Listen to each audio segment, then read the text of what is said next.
कृष्णा गाडगीळ आणि sons limited 1832 पासून। दादरच्या छत्रपती शिवाजी पार्कातील मनसेच्या दीपोत्सवाला उद्धव ठाकरेंनी सहकुटुंब हजेरी लावली।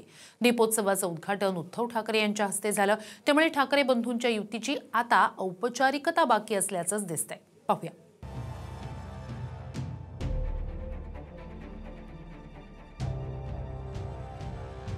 ही दृश्य ठाकरे बंधूंना आणि दोघांच्या कार्यकर्त्यांनाही सुखावणारी आहेत। दादरच्या छत्रपती शिवाजी पार्कात मनसेच्या दीपोत्सवाचं उद्घाटन उद्धव ठाकरे यांच्या हस्ते झालं आणि शिवाजी पार्कचा परिसर रोषणाईनं उजळून निघाला।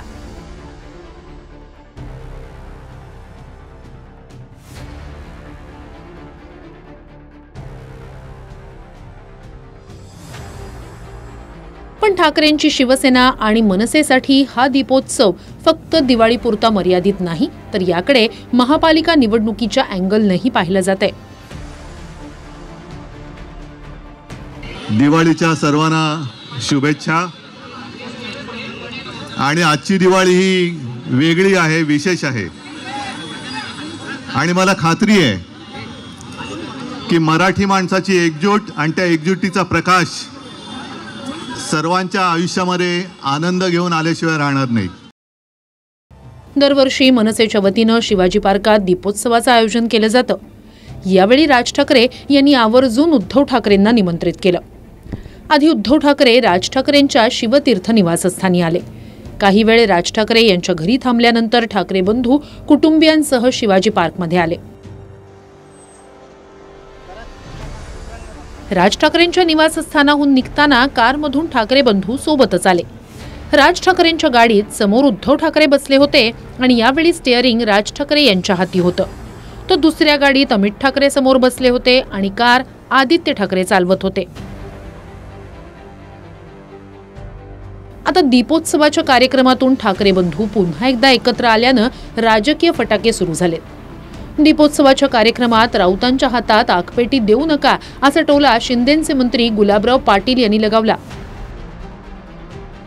उद्धव ठाकरे या ठिकाणी दीपोत्सव साजरा करणार आहे। या निमित्त दोघी भाऊ या ठिकाणी युतीची घोषणा करतील का, काय वाटतं? ठीक आहे, फक्त आगपेटी संजय राऊतच्या हातात देऊ नका। ठीक आहे, फक्त आगपेटी संजय राऊतच्या हातात देऊ नका। गेल्या वर्षी ज्या दीपोत्सवाला विरोध करणारे आज त्या दीपोत्सवात जाऊन दिवा पेटवणार आहेत।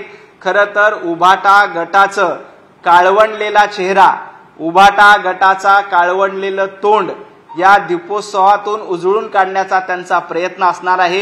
परंतु महाराष्ट्रातल्या जनतेला माहित आहे त्यांनी कशा पद्धतीनं राज ठाकरे यांना त्रास दिला, त्यांनी कशा पद्धतीनं राज ठाकरे यांचे नगरसेवक फोडले, त्यांनी कशा पद्धतीनं गेल्या वर्षी दिवाळीचा उत्सव बंद पाडण्याचा प्रयत्न केला होता। ठाकरे बंधूंची पुढची वाटचाल सोबतच असेल हे ठरलंय। त्यामुळे शिंदेंनीही आता टीका करणं सुरू केलं।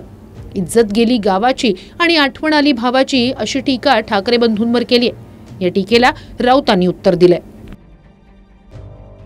जिंकल्यानंतर सगळं चांगलं असतं, हरल्यानंतर रडीचा डाव खेळता आणि म्हणून एक म्हण आहे ती सांगतो, इज्जत गेली गावाची आणि मग आठवण आली भावाची, हे म्हण आहे ना। आता काय फायदा आहे? झालं सगळं आता आणि म्हणून कुणाला लागू पडते ती काय मी सांगत नाही। ते असं म्हणत आहे बदनामी झाली गावाची आणि आठवण आली भावाची। मग भावाचीच आठवण येणार ना, अमित शहाची येणार का?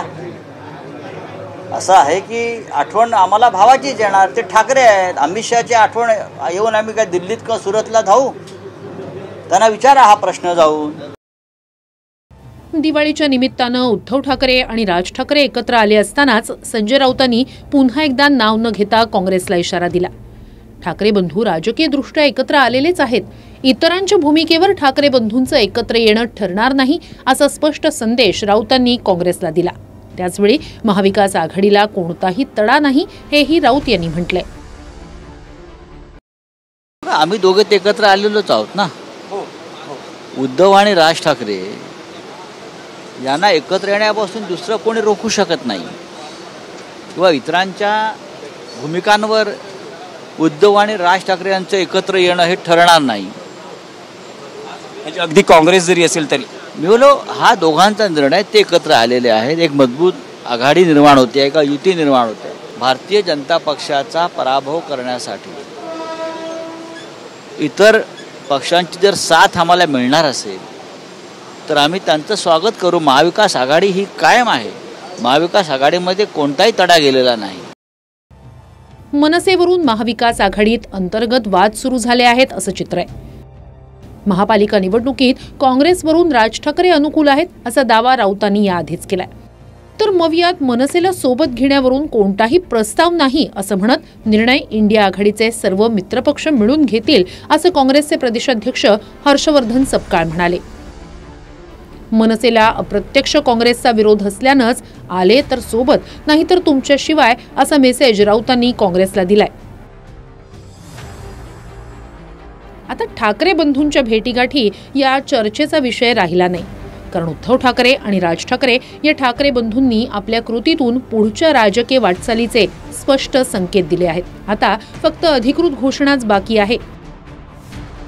निवृत्ती बाबरसह दिनेश दुखंडे, TV9 मराठी, मुंबई. पूना गाडगीळ आणि सन्स लिमिटेड 1832 पासून.